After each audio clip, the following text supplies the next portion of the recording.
கங்கா வந்து குமரன் கிட்ட கேட்குறாங்க, இங்க பாருங்க, உங்களுக்கு இத பத்தி எதுவும் கருத்து சொல்ல விரும்பலையா நீங்கன்னு சொல்லிட்டு, உடனே வந்து குமரன் சொல்றாரு, "எனக்கு இதில விருப்பம் இல்ல கங்கா. இப்போ வந்து வேணாம் வளகாப்பு தேவையா?" அப்படி சொல்லிட்டு கேட்குறாரு. அத கேட்டு கங்கா செமையா டென்ஷன் ஆகி பயங்கரமா திட்டுறாங்க குமரன. "என்ன நினச்சிட்டு இருக்க உங்க மனசுல? எனக்கு வளகாப்பு வேணான்னா என்ன அர்த்தம்? வளகாப்பே வேணான்னு நினைக்கிறீங்களா? இல்ல இப்ப வேணான்னு நினைக்கிறீங்க?" "இப்ப வேணான்னு கங்கா நினைக்கிறேன் கங்கா." "ஓ! அப்படியா? அந்த அளவு ஆயிடுச்சு. இப்போ வளகாப்பு செஞ்சா மட்டும் என்ன பண்ண போறீங்க? 9ஆம் மாசம் மட்டும்? பெரிய லெவல்ல சத்திரம்லாம் எடுத்தா பண்ண போறீங்க? எப்படியும் பண்ண போறதில்ல. சாதாரணமா ஒரு கோயில்லயோ எதையோ வச்சு பண்ண போறீங்க. அதுக்கு இப்ப பண்ணான்னா, அப்ப பண்ணா என்ன? என் விருப்பப்படி இப்பவே நடக்கட்டும். சும்மா உங்க இஷ்டத்துக்கு ஆடிட்டு இருக்காதீங்க." அப்படி சொல்லிட்டு போறாங்க. அத கேட்டு மனசு வந்து ரொம்ப மனசு கஷ்டப்படுறாரு. கங்கா ஏன் இப்படி பேசுறா? என்னை இவ்ளோ அவமானப்படுத்தி பேசுறாளேன்னு சொல்லிட்டு குமரனால தாங்க முடியல. ரொம்ப வருத்தப்படுறாரு. காவேரியோட செயின பார்த்து எல்லாம் ரொம்ப சந்தோஷமா பேசிட்டு இருக்காங்க. இத பார்த்த கங்காவுக்கு ஒண்ணும் புரியல. என்ன செயின் இது கழுத்துல அப்படின்னு சொல்லிட்டு பார்க்குறாங்க. "எங்கடி நீ கட்டியிருந்த அந்த வந்து முருக டாலர காணோம். அது அப்பா தானே உனக்கு வாங்கி குடுத்தாரு. அத கழட்டிட்டு இருக்க" அப்படின்றாங்க. அப்பா தான்க்கா வாங்கி குடுத்தாரு. அத பத்திரமா எடுத்து வச்சிருக்கேன். எந்த பிரச்சனையும் இல்ல." அப்ப ஏன் இத போட்டிருக்க? இது ஏது உனக்கு?" அப்படின்னு சொல்லிட்டு கேட்குறாங்க. "அதுவாக்கா?" அப்படின்னு சொல்ல வராங்க. "எனக்கு நல்லா தெரிஞ்சு போச்சு. இத நீ தானே வாங்குன. இந்த அப்பளம் வித்த பணத்துல வாங்கியிருப்ப. அதானே? உன் இஷ்டம் தானே? உன் ராஜ்யம் தானே?" அப்படின்ற மாரிலாம் பேசிட்டு இருக்காங்க. அத கேட்டு "நிறுத்துறியாக்கா? உன் இஷ்டத்துக்கு பேசிட்டே இருக்க. இது விஜய் வாங்கி கொடுத்ததுக்கா." அப்படின்னோடனே, "ஓ! விஜய் வாங்கி கொடுத்ததா? எப்படியும் அதிகமா இருக்குமே காசு. ஆனா விஜய் எப்படி வாங்கி கொடுத்தாரு? அவருக்கு வந்து காசு ஏது? அவர் ஏதோ வந்து இந்த சொத்தும் எடுத்துட்டு வரலன்னு சொல்லிட்டீங்க." அப்படின்னு சொல்றாங்க. "ஏன் கங்கா இப்படி புரிஞ்சு தள்ளுற? எல்லாத்துக்கும் ஒண்ணு ஒண்ணா பதில் சொல்ல யாரையாவது விடுறியா? உன் இஷ்டத்துக்கு பேசிட்டே போற. நானும் பார்த்துட்டு இருக்கேன். உனக்கு விஜய் மேலேயும் காவேரி மேலே என்ன தாண்டி கோவம்?" அப்படின்னு சொல்லிட்டு கேட்குறாங்க.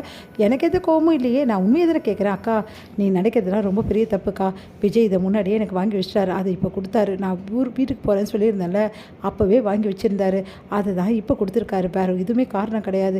ஏன்க்கா தேவையில்லாமல் அவர் இந்த மாதிரிலாம் யோசிக்கிறேன்?" அப்படின்னோடனே அப்படியே பார்த்துட்டு வந்து, "நல்லா இருக்காக்கா?" அப்படின்னு. "நல்லா தான் இருக்குது. பின்ன பவுன் எப்படியும் ஒரு 2க்கு மேலே இருக்குமே. இப்படி நல்லா இருக்காதா?" அப்படி சொல்லிட்டு போகிறாங்க. அதெல்லாம் கேட்டு கங்கா ஏன்டி இப்படி ஆயிட்டா? விடுமா, அவன் ஏன் இப்படி ஆயிட்டானே தெரியலம்மா அக்கா அப்படி சொல்லிட்டு அவங்களும் போகிறாங்க. அடுத்து வந்து இங்கே செம்ம இன்னும் டென்ஷன் ஆகிடுறாங்க கங்கா. அந்த டைமில் வந்து குமரன் கிட்ட தான் எல்லா டென்ஷனையும் காட்டுறாங்க. "பார்த்தீங்களா, காவேரிக்கு எடுத்துட்டு என்ன கிடக்குதுன்னு சொல்லிட்டு." "என்ன கங்கா?" அப்படின்னோடனே, "எல்லாம் விஜய் வாங்கி கொடுத்த செயின். உன்னை என்னென்ன வாங்கி கொடுப்பாருன்னு தெரியல.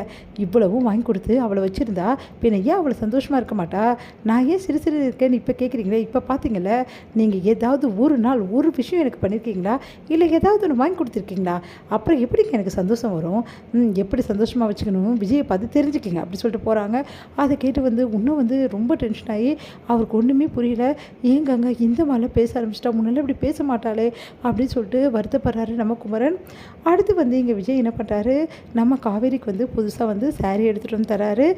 இங்கே வந்து கங்காக்காக வந்து எல்லாமே பார்த்து பார்த்து செஞ்சிட்ருக்காங்க. அதை பார்த்து விஜய் வந்து காவேரிக்காகவும் வாங்கணும் அப்படின்னு சொல்லிட்டு சூப்பரான சாரியும், அதே டைமில் அவருக்கு வந்து மேட்சான அந்த ட்ரெஸ்ஸும் வாங்கிட்டு வந்திருக்காரு.